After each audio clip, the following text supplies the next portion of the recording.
Hər il şəhərin mərkəzində qədim binaların təmizlənməsinə və bərpasına milyonlarla manat pul ayrılır. Ekspertlər bu pulların yuyulub məmur hərisliyinin qurbanına çevrildiyini deyir. Lap belə qədim memarlıq abidələrinin ornamentləri kimi. Bu erkel belə balkon və fəhlələr Səfdər Quliyev 7 ünvanında yerləşən binanın üstündəki şirin hisini pasını təmizləyərkən onun alnında 2 deşik açıblar. Alnında ələ salma bilirsiniz. Bunu kim eləyər? Avropa ölkəsində belə bir insanı bilirsiniz çoxdan cinayət eşiği açardılar və otuzdurardılar qazamata. Bütün bunlar prezidentin 2006-cı ildə Bakıda tarixi və memarlıq abidələrinin təmir bərpası ilə əlaqədar imzaladığı sərəncamın icrası zamanı edilir. Bakıda binaların təmirinə 2007-ci ildən başlayıblar. Bu əvvəl idi. Restavrasiyadan sonra hansısa ağ bilirsiniz, para, yarısı ağ. Bunun üçün restavrasiya? Memar Elçin Əliyevin fikrincə Bakıda tezbazar görülən bərpa və təmir işləri özündən sonra yalnız acı nəticələr qoyur. Bu binaların üzərində çox keyfiyyətsiz iş aparılıb və binaların fasadları, mən onu təmizləməyi heç adlandırmıram. Faktiki binaların fasadlarını korlayıblar. Qadın siması hansısa bir fəhlə üstünə çement dağıdıb. Yazıq xanım, bilirsiniz, adamın ağlamağı gəlir buna baxanda. Bəşir Səfəroğlu küçəsi 215 ünvanında yerləşən bina. Bunun fasadını təmizləyiblər. Burada yuxarıda balkonların erkən yuxarısında burada əvvəl bir kistə var idi və burada belə palitra'nın üstündə belə deşiklər olur və rəssamlar orada boyanı suyla qatışdırıb şəkil çəkirlər. Və görürsünüz, bunu restavrasiya edən fəhlə təbii ki, bilmir bu nə deməkdir. Götürüb bu deşikləri bağlayıb, kisti götürüb, söküb qoyub qırağa. Faktiki özü də başa düşmür bu nədir. Yaxşı dəli bunu heç ləğv də eləməyiblər. Bir dişini sındırıb kabeli salıblar içərisinə.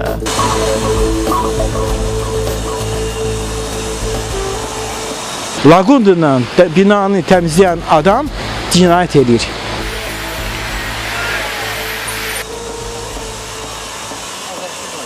Sadə bir fəhlə işləyir.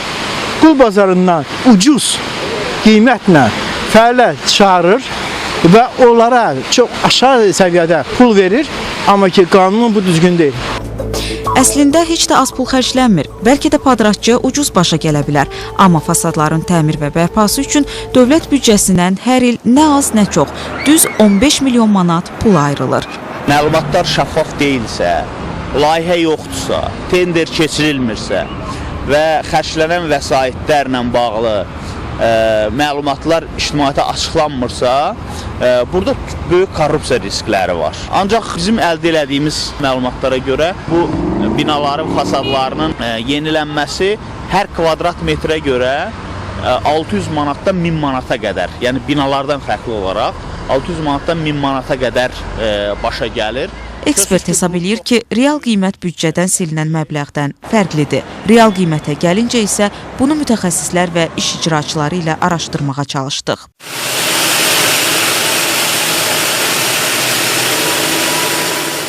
Binalara üzlük kimi istifadə olunan bu daşlar Qaradağ rayonundan gətirilir. Sifarişə uyğun olaraq sexlərdə formaya salınır. Sex işçilərinin dediyinə görə bu daşlardan ən bahalısının 1 kvadrat metri 30-40 manatdır. Ornamentlər isə növündən asılı olaraq 50 manatdan 500 manata dək olur. Bu sexdə çalışanlar son illər dövlət sifarişlərinin artdığını bildirsələr də qiyməti açıqlamaqdan çəkindilər. Usta Yunus bircə onu dedi ki, əl işinə görə orta hesabla günə 20-30 manat qazanır. Yəni onu demək istəməzdim aslında. Yəni ki, müdiriyyətdən asılı olan şeylərdir. İş olar ki, bir günə misal üçün 20 manat olar, 25 olar, 30 olar. Yəni baxar da bəlkə də yuxarı olar, aşağı olar. Binalarda çalışan fəhlələr isə gördükləri işdən asılı olaraq günə 10-15 manat, ustalar hər kvadrata 10 manat aldıqlarını deyirlər. Biz işləyirik kvadratın 10 manat, indi baxır da aylığa 1000 manat da çıxır, 600 manat da çıxır.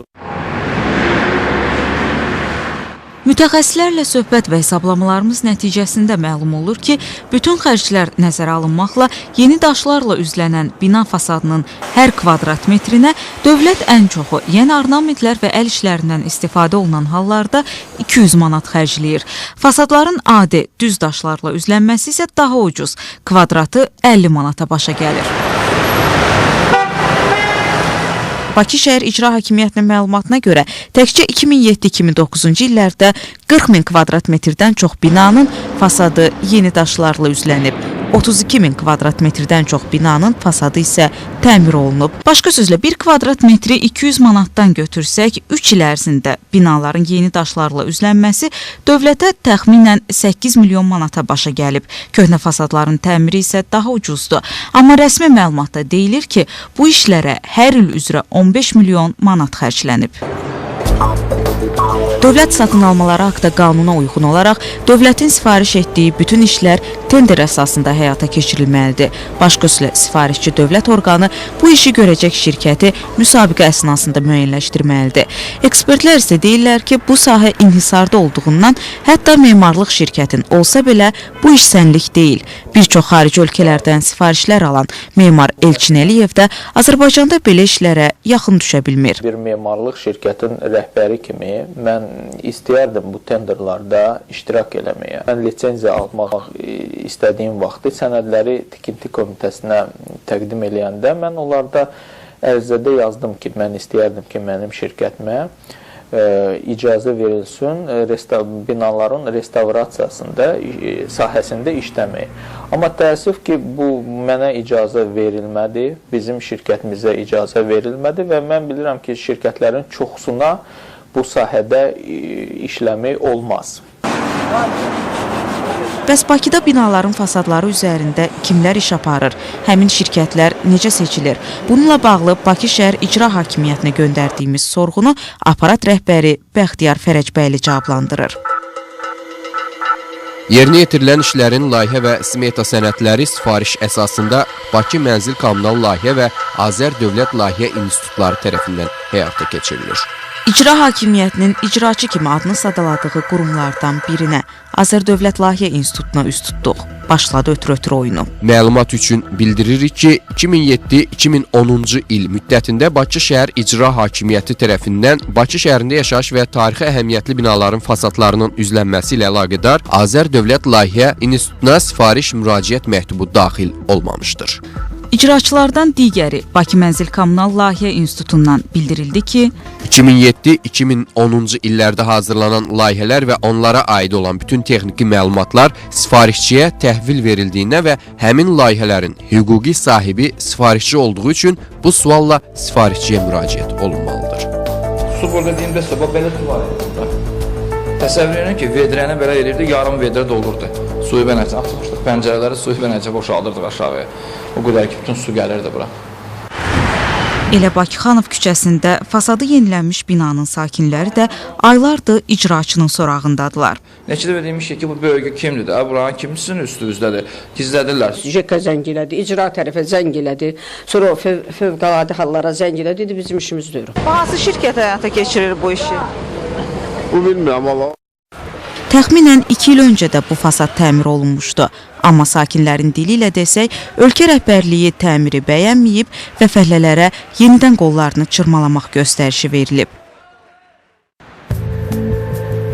Heydər Əliyev prospektində yenilənən fasadların isə heç üstünə toz qonmağa macal tapmayıb. Necə gəliblər, təmizləyiblər, yeniləyiblər, sonra da fasad qarışıq binanı da söküblər. İndi həmin yerdə Heydər Əliyev mərkəzi inşa olunur. Qonşuluqdakı binalarınsa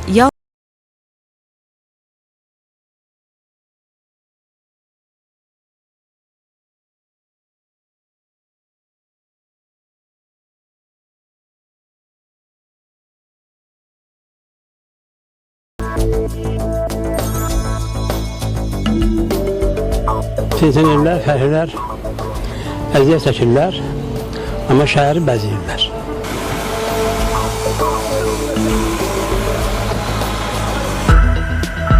Bir çox xarici ölkələrdə binaların fasadları olduğu kimi qorunub saxlanır. Qaralmış üzlüklər binanın yaşının qədimliyini nümayiş etdirir deyə.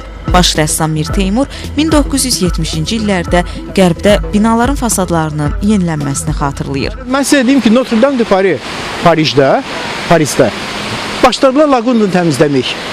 Bütün şəhər qalxdı ki, eləməyin onu. O qara, o patina deyirlər onu elm dilində deyilə patina. Yəni ki, zamanın izi, o zaman izini pozmuyor. Eləməyin belə. 1975-ci ildə qərar çıxdı ki, binaları laqunduna ya qumla, belərlə təmizləmək qadağandır. Bəs Bakıda hər addım başı binaların təmiri zərurətinə nə ehtiyac var? Bir də görürsən ki, normal fasadı olan binanın həmin normal fasadı dağıdılır və yenidən bərpa olunur. Mən fikirləşirəm ki, bu asan yollardan biridir ki, büdcə vəsaitlərini bax belə qısa bir müddət ərzində böyük məbləğləri deməli israf eləmək, o cümlədən mənimsəmək üçün yollardan biri ola bilər bax bu. Ekspertlər deyir ki, Qərbin hələ 70-ci illərdən üstündə titrədiyi qara binaların Bakıda 21-ci əsrdə bu cür təmizlənməsi təkcə dövlət büdcəsinə yox, elə tarixi binaların fövqündə Azərbaycanın tarixinə də zərbədir. Bir yerdən udmaq olar, amma o bir yerdən sən bir bax, nə uduzursan? Biz də uduzuruq, Bakını uduzuruq.